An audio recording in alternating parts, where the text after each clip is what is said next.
this once revered order seeks to further its influence in Bressus and rejects any resistance to females practicing sorcery.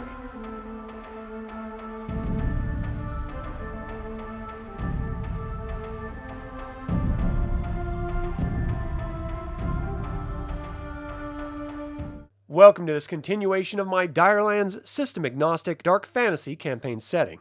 My name is Adam, and in this episode I will be discussing the all-female sorceress order Hace Ascension in DireLands. If you appreciate the development of this campaign setting or features of other games on this channel, I would like to invite you to consider becoming a patron on Patreon.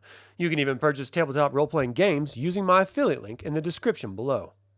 The Hace Ascension is an all-female fraternity of sorcerers. Their history is one of bloody infighting and public distrust, but no organization in Bressus would dare refuse an audience with one of its mothers. To understand the Hace Ascension, one must understand the gods, for it is in their honor that the Hace Ascension was founded, and ultimately, their ties to the cosmic balance is the reason they are distrusted to this day. But that was not always the case.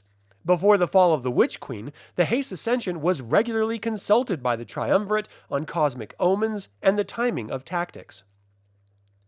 The Sacred Order of Hace, also known as the Hace Ascension, was formed by the Universal Mother Liberated. In fact, the order took the name of its patron, as she formed the coven in 1751 AM, or after men arrived from the west. She was a devout follower of the gods, Danu, the mother goddess in particular. It's believed that Leif was granted a vision by the mother, revealing the coming of a patron who would liberate the races of Kirdvonig and unite its disparate peoples. Convinced that the coming of these patrons would happen in her lifetime, she began to define and practice the arts granted to her by Danu. These cosmic teachings were feminine in form and could be directed most effectively against the male and androgynous among the population, but that did not stop her coven from using it against each other. As the coven was becoming more organized and the sacred structure of the mother was being defined, subgroups began to spring up, and in 1746 AM, an internal schism solidified itself. The Sacred Order of Hace, as the coven came to refer to itself, wanted to preserve the teachings of its founder, Leif Hasul, but the second circle of the mother, led by Grendel Jav, believed they should use their power to overthrow the burgeoning Bressus government, especially with the failed coup of the Tauwen Clach. But their teachings centered on preparing for the coming of their patrons, not to interfere with the affairs of men. Ultimately, this ended in the Bloody Night of Kin. In the sacred grove of Kin, outside Valcastin, the second circle attempted their own coup. They turned their power against the sacred order and brutally tortured and killed the entire first circle. Had the Universal Mother been in attendance, the second circle would have overrun the sacred order, but she was experiencing an unusually painful menstruation and gave authority to her second, the bosom mother Eve Ansel, to run the ritual in her stead. Upon hearing of the assassination and arriving to witness the aftermath, the once thriving sacred order had been all but annihilated. It would later be told that her menstruation was a gift of salvation from Danu, and it has become custom to share your first blood of the month with the earth in honor of that gift. It would take the remainder of that year for the Universal Mother to hunt down and kill every member of the sacred circle who committed the act.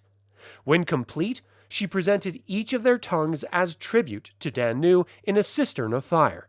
Its smoke rose high into the heavens, and this act gave the name of the Hace Ascension to the sacred circle. From this moment forward, the sacred circles were disbanded, and the order was structured so that the Universal Mother would oversee the rituals, ancient knowledge, and sacred texts of Danu.